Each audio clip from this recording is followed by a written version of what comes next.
Hey, what is going on, guys? Welcome back to another video. Today we are finally back with Gargoyle of Gotham issue number 3. This took months and months and months to finally release, but it's finally here and I'm excited to talk about it with you guys. So if you enjoy this, like, do all that stuff. Let's get into it. So this immediately picks up with Jim Gordon in the apartment with the hooded woman in the red coat, the one who somehow knew Mother. He has a gun pointed at her head while she's on her knees and he says, "What the hell are you?" And she looks up at him with her red eyes before something flashes in front of his face. Like her eyes see through his soul. He panics and shoots the gun behind her head. She flinches and falls on the ground. "Do that again and I'll kill you," he says, putting the gun to her head while she's on the floor. "If you take me to the police station, they'll kill us both."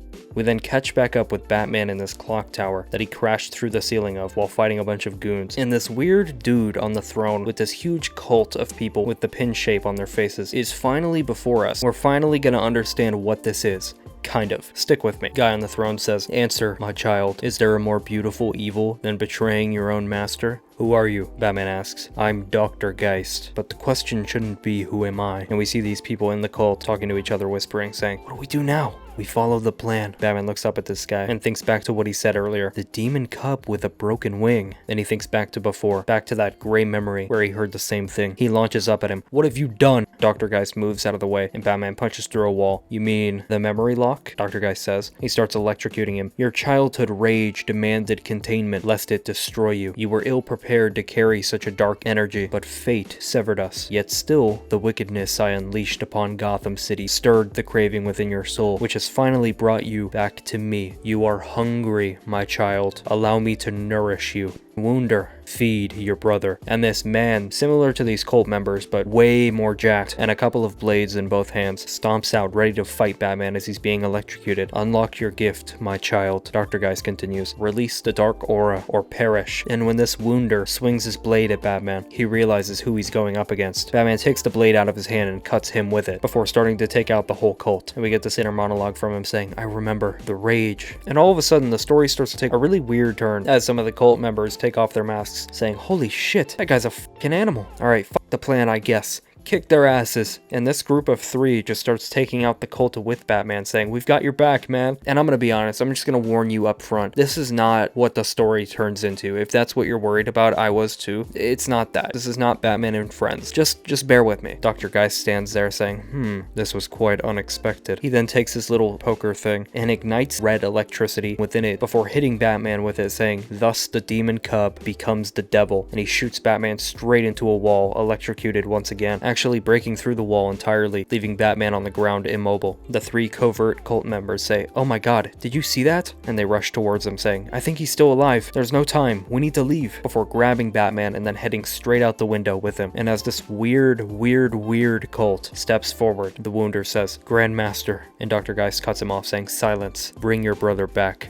Now." Elsewhere, we finally see the aftermath of the scene from when Krytoon took out those police officers that were taking him to the prison. And it's just this absolutely horrific wreck with the cops bleeding out in a blood trail leading off to the side of the road, all throughout the desert like Breaking Bad or something. And then to this little plot of land with a trailer and seemingly people living there. We see a kid holding a little clown doll sitting outside looking in the shed where Krytoon is hiding out as a fugitive. This kid walks towards him thinking nothing of him or his appearance or the fact that he has blood dripping down his hands, and simply says, "Wanna hear a joke?" This group carries Batman through the sewers, arguing amongst themselves while he's still out cold. "Can someone tell me why we're still carrying the dead weight?" Sage will know what to do with him. They then take him to this computer lab, this dark room with a bunch of computer screens, keyboards, a jar with a head in it, and a bunch of microscopes, where we see a big man in a winter jacket, a bushy beard, and a baseball cap, so that his face is completely unviewable. We assume that this is Sage, and they start telling him, "This guy messed up the plan, but he looked important, so we thought we would take him here." Sage says, "You did the right thing, rats. Now leave us." We then catch up with the situation involving Nia and the social movement that she was trying to start. "I'm not gonna validate your speech, brat." We see this on a video playback and how it's being construed to the world, and Nia posts a video responding to it after it was posted. This shows how utterly indifferent Gotham's elite are to the disappearances amongst our unhoused population. Join us at Wayne Tower tomorrow to prove the rich can't silence us. And just when you think that this would work out in her favor, just when you think that Bruce had put a final nail in his coffin. Other rich people start to speak out in his favor. The Concordia Club has acted as a pillar of integrity and peace in Gotham for over a century. We will not allow the upstanding men of our community to be attacked by a lying brat and her thugs, the president of the Concordia Club tells a reporter. So you endorse Mr. Wayne? She asks. Bruce Wayne spoke for us all, and he will find that he is welcome at the Concordia Club.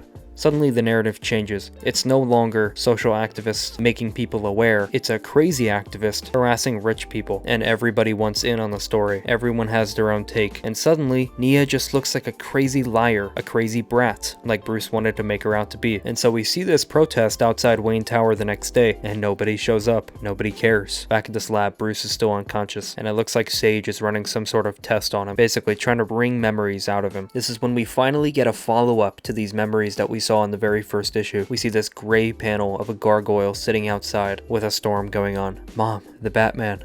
I'm scared. And we see a young Bruce sitting in his mother's lap, and Martha says, it's just a gargoyle, Bruce. Gargoyles can be scary, but they exist to protect us from evil. Your grandfather used to tell me this story. A demon cub falls to earth and breaks its wing. A man saves it, and the cub grows to become a gargoyle. In gratitude, the gargoyle protects the man from evil forever. We then see all the events of this new twisted origin of Bruce's back to back to back. Bruce and his parents leaving the theater as he asks them, can we walk? And Martha says, hold on, my love. Flash forward to seeing blood on his hands and on the street, his mother's pearls all over the ground. We see Bruce beating the homeless man with a baton. We see a note that Bruce left his parents and a bouquet of flowers on their graves. Mom and Dad, I promise by your spirits to fight all evil until I die. And finally, we see just how sick Bruce was over his parents' deaths, and saw that it actually became a problem where he would just lay on his parents' graves for hours on end, refusing to leave, didn't want to leave them behind. He just wanted to be dead with them too. We see Alfred there with him saying, Bruce, let's go home, and Bruce replying back, this is home. This behavior is what prompted Alfred to check Bruce into Arkham in the first place, where he meets a doctor who tells him, that grave is not your home, Bruce. It wasn't your fault. To which Bruce replies, it was that Batman's fault. He didn't protect them like he was supposed to. We then see Bruce in a hospital bed with pins in his face, eyes closed, with this doctor standing beside him. Dive into that dense night, hold on to that anger, and tell me the story again. And Bruce does. A demon cub falls to earth and breaks its wing. A man saves it, and the cub grows to become a gargoyle. And the man corrects him, no, it becomes the devil and kills the man. Tell me the story again. A demon cub falls to earth and breaks its wing. A man saves it, and the cub becomes the devil and kills the man. Tell me it again.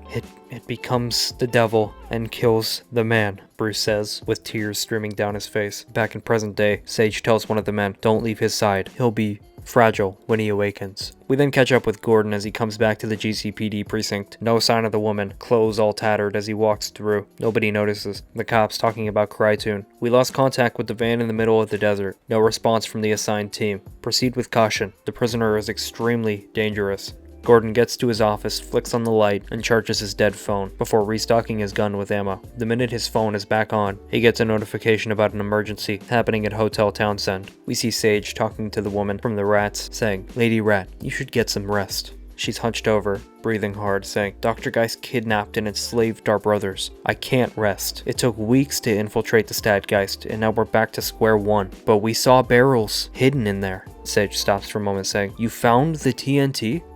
Assemble the Rats. The existence of Gotham as we know it is in our hands, and they walk back into the lab to see that Bruce is gone and the man is knocked out, and Bruce pounces down on him before Lady Rat catches him as he's falling and then slams him into the desk, knocking him unconscious. We then see Jim Gordon parked outside the Hotel Townsend garage, just waiting to see something, waiting for something to happen, and we see the Rats up on a building above, looking down over him, with Lady Rat saying, Get ready, Rats, the wait's over, and a van pulls into the garage, prompting Jim Gordon to get out of his vehicle and follow them inside. We then see a bunch of masked goons carrying these barrels, unloading them from the truck, and then spotting Gordon saying, Behind the car! And suddenly, Gordon is forced to take cover behind a beaten up old car, with raining fire coming down on him. He runs out of the garage, with the masked men following him in a truck, before fleeing the scene and shooting at him on the way out. Lady Rat observes the scene, saying, Let's go, take out that truck. And suddenly, the Rats and Jim Gordon are on the same case. One of them attaches to the truck, opens the door, and then throws a goon out onto the hood of Jim Gordon's car. You're excused, the last goon inside driving the truck says, before shooting this rat and leaving him dead in the street. The goon on Jim Gordon's car shoots inside the windshield, forcing Jim to take cover, unable to see the road, and they crash through the front of a gas station. Gordon gets out of the car. Son of a...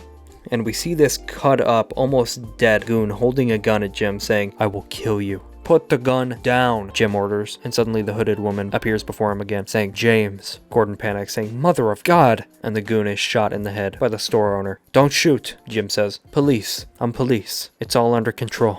We then catch back up with Bruce, who's now in a cell, calling out to someone, "Hey, please, I'm thirsty." And we see this drunk homeless man in the sewers walking past him saying, "This will not quench your thirst. This is mean juice, you feel me?" Bruce says, "Please, anything." The man decides to be kind and says, "Yeah, I've done time. I get it, brother. Just don't down the whole thing." And he hands him the bottle before Bruce grabs his coat, pulling him towards the cell, slamming his face into the bars, saying, "Get me out of here, now." A sage appears saying, "Let Wilbur go or I guarantee you will rot in there." "Are you with Dr. Geist? What did you plant in my head?" Sage says, "I'm not with him, but your aura has been unlocked. Possibly some of your memories too. I just steadied the process to keep your brain from collapsing. I fear what Dr. Geist might have awakened in you," he says before leaving. And Bruce, with a little sly look on his face, watches as they leave before opening his palm to reveal the cross that he snatched from the homeless man, Wilbur. We then catch back up with this kid who's hanging out with Crytoon, drawing pictures saying, "Let's do it like this. I'll start the drawing and you finish it. I want to see if you can really draw." And we see that this kid is drawing a little picture of someone named Joe with a knife in their hand before folding the piece of paper into a paper airplane and throwing it straight into the shed where Crytoon is. And this kid starts telling him a joke. "At his birthday, little Joe told the clown, 'Let's play hide and seek.' 'Okay, but I'm really good at hiding,' said the clown. Joe was never found." And while waiting for laughter, the kid sees the paper airplane thrown back before opening it up to see that Crytoon turned Joe into little Joker. This kid starts to laugh louder and louder, dipping his fingers into green paint, drawing a smile on his face, and laughing maniacally. We then catch back up with Jim Gordon drinking while driving, before this phantom appears in his car, saying, "You shouldn't drink." "Jesus," he says, stopping the car and getting out. "Forgive me. Please forgive me, Lord." It appears again. "And you? Can you forgive?" "Listen to me. I am not the villain. I was a child with paranormal powers. My parents didn't understand. They surrendered me to the church. They tortured me. Ceaseless penance to the Virgin Mary. The father told my parents he took me to a cloistered monastery to be cured, but he lied. He really brought me to Dr. Geist instead." Jim says, "Wait, did you say Dr. Geist?" "He manipulated me, messed with my head, turned my trauma into my identity. He crafted me as his weapon, and I wasn't the only one." And suddenly we see the Geisterman Wunder, Crytoon, Mother, all of these people, products of Dr. Geist. All of them weapons formed around their traumas. "But I woke up," she says. "I discovered the truth. Dr. Geist makes monsters. He has heinous plans." Jim Gordon interrupts her. "Dr. Geist was Franz Ebner's name in prison. His research, Quentin's visits. My God, the Arkham Asylum Children's Wing was an experiment. The patients that were murdered." And suddenly we think back to all of those victims that were murdered via paralysis, made witnesses to their own deaths, the case that Jim and Batman were looking into together. "Yes," she says, "that was me. I was on a mission to exterminate the Statgeist when you captured me. All of those people. Secret weapons of Dr. Geist. I had to take them out, because at any moment the bells may ring. You need to free me to prevent the death of Gotham." And all of a sudden you're like, wait, free you? We haven't seen her since their last interaction. Where has she been? And Gordon kind of wakes up, sitting in the middle of the road after stopping his car in the middle of traffic. All of these cars around him honking and beeping, telling him to move. We then see Jim enter what I believe is the garage door of his house, where she's been tied up and hidden in darkness. And Jim finally says, "I believe you." Following the blood trail all the way from the crash site, the police officers find their way to this land looking for Crytoon. Looking around at this kid and his dad, asking questions. The dad says, "Look, officer, I swear I would have noticed if a fugitive passed through here." The other officer looks at the kid saying, "What's up with the clown face, kid?" "F*** you," little Joker responds. The cop then notices the blood on the ground behind him. "Officer, freeze! Hands up!" He points his gun at the inside of the shed before Crytoon launches out, ramming a scythe through his chest, killing the officer, and then dodging the gunfire from the other and killing him as well. Little Joker then picks up a knife that's stabbed through the head of a baby doll before taking it and stabbing it through the head of the first officer, making sure that he's dead. Crytoon then looks back at the kid, who's laughing maniacally, and you know it's bad when even he looks at it and starts walking away muttering, "Jesus." And he starts to leave, with little Joker running after him saying, "Hey, where are you going?" "I have unfinished business. Stay here with your dad." And the guy blurts out, "Hey, wait, I am not his dad. A weird clown just dumped him and ran. I never knew what to do with that sick kid. Take him with you, please." And he points at his eye patch. "Don't worry, I'll take care of the bodies. Just take him with you, please." And Crytoon looks down at the kid, who says, "I can cry too," tears automatically streaming down his face. And Crytoon looks down at him, thinking about it, before eventually agreeing and taking him with him. "Where are we going now?" Little Joker asks. "The amusement park."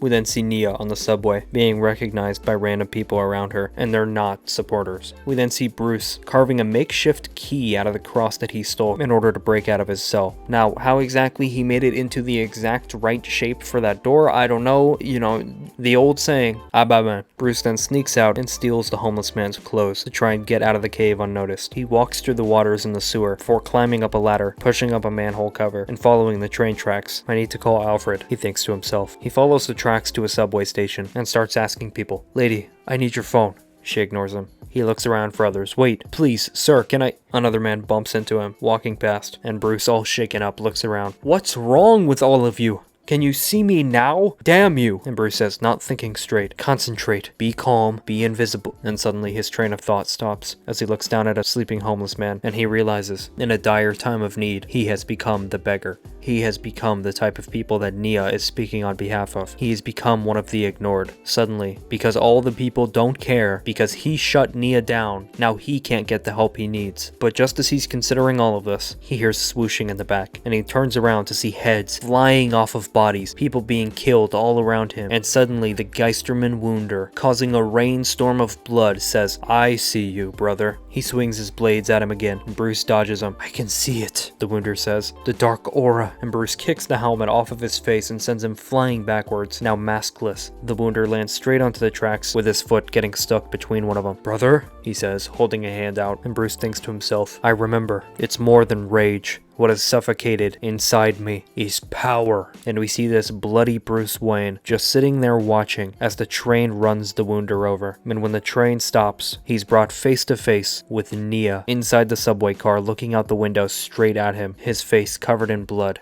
Did Bruce just let a man die? Did he kill him? How can he do this? He's Batman. Well, then we go back to the church, full of these Geistermen, and we see that the bells have rung. All of the monsters that he has created, all the children in Arkham Asylum that he used and turned into his own weapons, are now his. The demon cub has become the devil. And before anybody freaks out, I know it's not necessarily the most exciting idea to have like one villain be like the sole reason for Batman's creation. You don't really want it to be like a product of someone else's doing, but I don't think that's what the situation is here. You hear this whole thing of the Hooded Woman and everybody else like Crytoon and Mothra being victims of Dr. Geist's brainwashing, and you realize what the difference is between them and Batman. He gave them their identities. It's like she said, he used their trauma to turn them into monsters. He used that to form their identities. That's not really what he did with Bruce. At least he didn't give him the bones of his story, right? You look at that origin, you see that scene with his mother, the foundation was already there. He was always going to become Batman. The demon cub, the gargoyle that was supposed to protect humanity, didn't. And Bruce was already angry about that before he was brainwashed by the doctor. Bruce already felt the rage of that. He was already set on a path to become Batman, to become the gargoyle that was going to protect people because the gargoyle didn't protect him. That was always going to happen. What Dr. Geist changed in his story was using that to make him his soldier. So don't think of it like Dr. Geist created Batman. He manipulated Batman to work for him, which is what we're seeing right now. So what the story is Batman's childhood trauma that was supposed to lead him to becoming Batman is being used against him by someone that's evil and just wants to use people. And now we're gonna see how he comes back from that to embrace his identity as Batman, as a protector of Gotham, protector of people, the Gargoyle of Gotham. And I just think that, once again, this is just such a cool story with such unique villains. I don't know how people like Little Joker tie into it at all. I'm just embracing all of these unique, different villains that we wouldn't ever normally get to see. And I love seeing a Batman story with so many villains that we've never seen before, not just rehashes of villains that we already have. It's so cool. This is genuinely like my favorite story coming out of DC right now. So if you liked it, please like this video. If you want to see the 4th issue, you want me to continue it, finish this out, let me know in the comments down below. Drop your thoughts down there. Subscribe if you haven't already. Let me know any other Batman stories you want me to cover on this channel and I'll do them. But yeah, that's the video. Thank you for watching.